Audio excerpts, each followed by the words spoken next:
అందరికీ నమస్కారం. మహాభారతం సిరీస్కి స్వాగతం. గత ఎపిసోడ్లో అగస్త్య మహర్షి గురించి తెలుసుకుందాం. ఈ ఎపిసోడ్లోకి వెళ్లే ముందు గత ప్రశ్నకి ఆన్సర్ తెలుసుకుందాం. గత ప్రశ్న: ద్రౌపది స్వయంవరంలో అర్జునుడు ఏ రూపంలో పాల్గొన్నాడు? జవాబు: బ్రాహ్మణుడు. ఇప్పుడు ఎపిసోడ్లోకి వెళదాం. పాండవులు అడవిలో ముందుకు సాగుతూ అగస్త్య మహర్షి ఆశ్రమం దాటి మరో పవిత్ర స్థలానికి చేరుకున్నారు. అది అనసూయాదేవి ఆశ్రమం. లోమస మహర్షి పాండవులకు అనసూయాదేవి గురించి ఇలా చెబుతాడు: అనసూయదేవి ఆమె భర్త అత్రి మహర్షికి నిత్యం సేవలు చేస్తూ ఎంతో గొప్ప పతివ్రతగా పేరు తెచ్చుకుంది.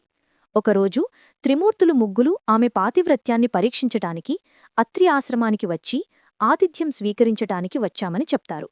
అత్రి మహర్షి ఎంతో ఆనందంతో వారికి అన్ని మర్యాదలు చేసి భోజనానికి కూర్చోమని ప్రార్థిస్తాడు. అప్పుడు త్రిమూర్తులు వారు అన్నం తినాలంటే వడ్డించే స్త్రీ వివస్త్ర అయ్యి ఉండాలని అంటారు. అప్పుడు అనసూయాదేవి చిరునవ్వుతో మంత్రం జపించి త్రిమూర్తుల్ని చంటిపిల్లలుగా మార్చి వారి ఆకలిని తీర్చి ఉయ్యాలలో పడుకోబెడుతుంది. ఇది తెలుసుకున్న త్రిమూర్తుల భార్యలు అత్రి ఆశ్రమానికి వచ్చి అతనిని, అనసూయదేవిని వేడుకొని ఆ పసిపిల్లల్ని మళ్లీ త్రిమూర్తులుగా పొందుతారు. అప్పుడా త్రిమూర్తులు మా ముగ్గురి అంశతో మీకు మేము సంతానంగా పుడతామని చెప్పి వెళ్ళిపోతారు. అలా త్రిమూర్తుల రూపమైన దత్తాత్రేయుడు వీరికి జన్మిస్తాడు. ఇది విన్న పాండవుల హృదయం ఎంతో పులకరించిపోతుంది. ఈరోజు ప్రశ్న: దుర్యోధనుడు ఎవరి కుమారుడు? ఆప్షన్స్: ఏ పాండు, బి ఘటోత్కచుడు, సి అర్జునుడు, డి ధృతరాష్ట్రుడు.